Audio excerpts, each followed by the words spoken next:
السلام علیکم ورحمۃ اللہ وبرکاتہ۔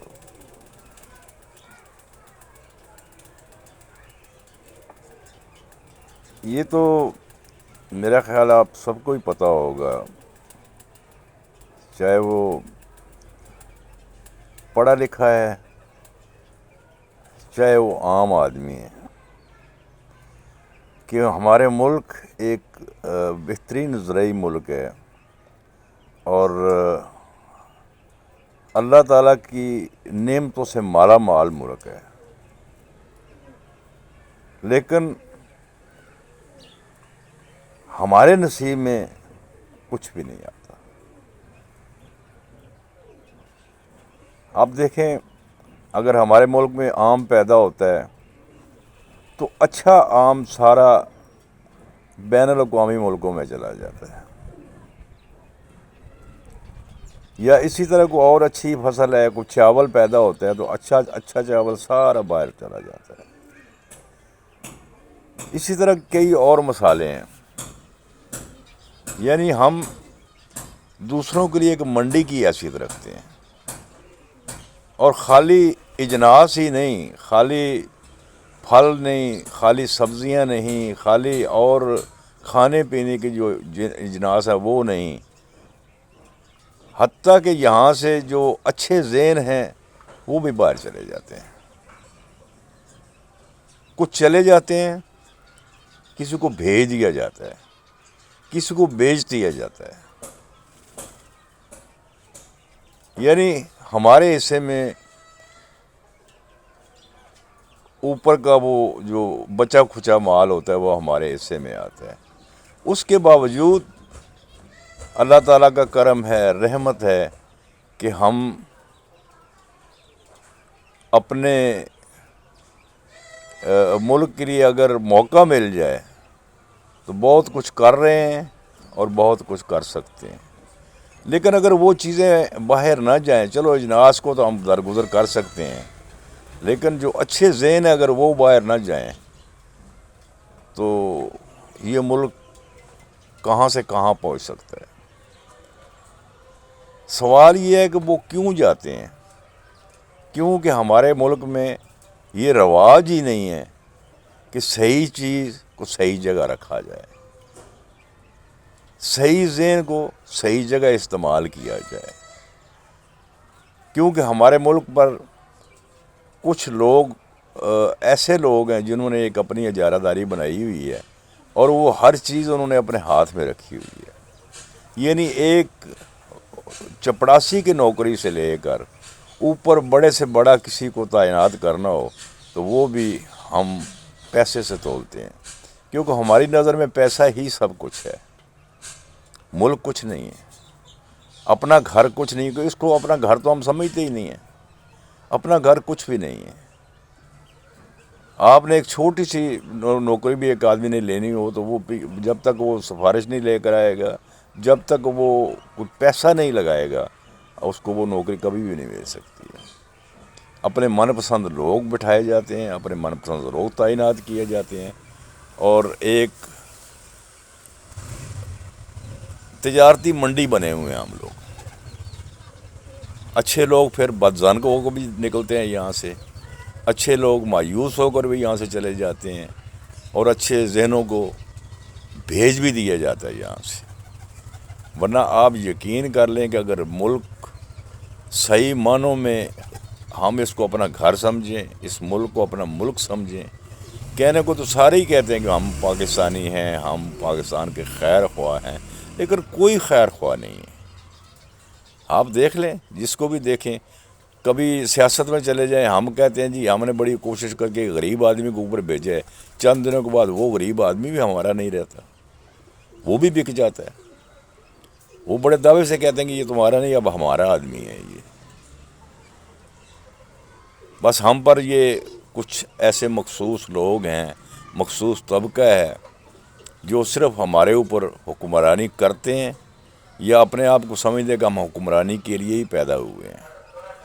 شاید وہ اپنے آپ کو بعض اوقات ایک شاہی خاندان بھی تصور کرتے ہیں، اور اس میں وہ حق بجانب ہے، اس میں وہ غلط نہیں ہے۔ کیوں کہ وہ واقعی ان کی چلتی ہے۔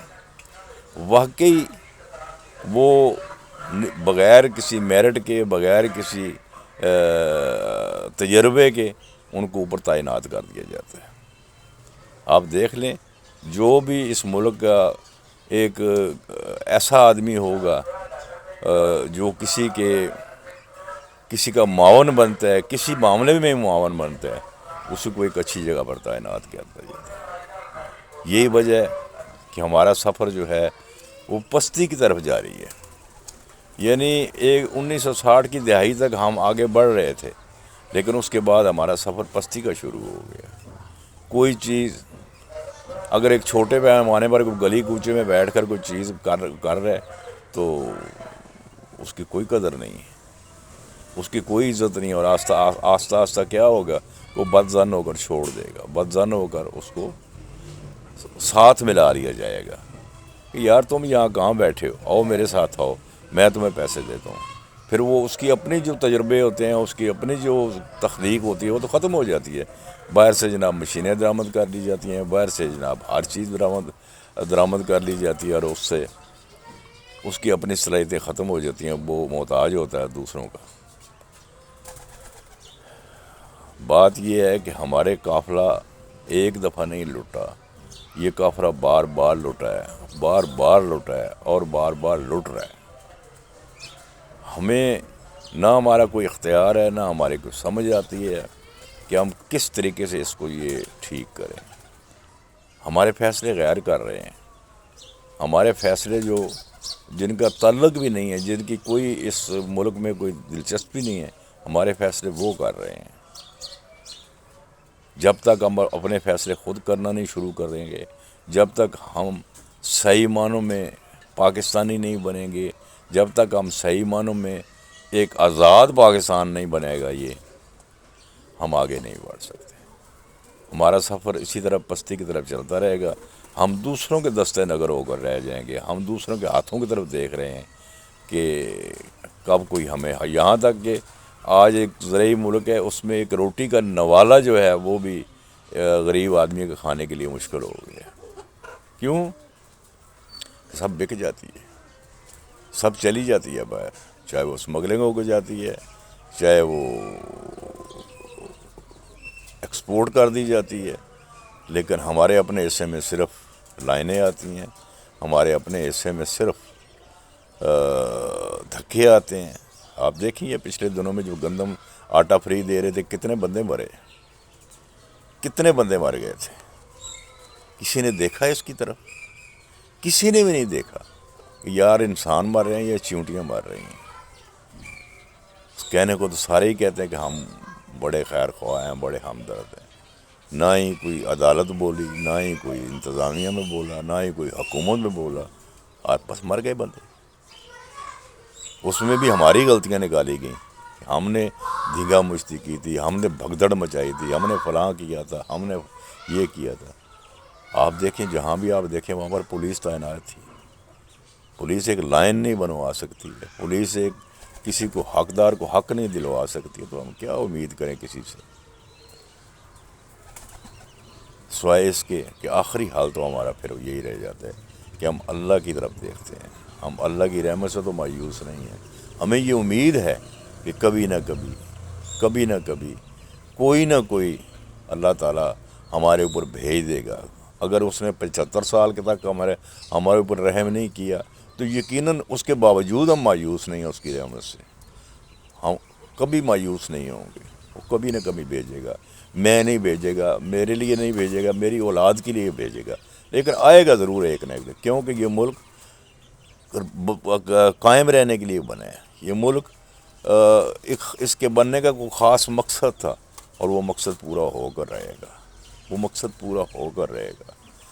یہ جتنے یعنی خود غرض لوگ ہیں، جتنے اس ملک کے بدخواہ لوگ ہیں، وہ ایک نہ ایک دن ہاریں گے، ایک نہ ایک دن شکست کھائیں گے انشاءاللہ تعالی۔ السلام علیکم ورحمۃ اللہ وبرکاتہ۔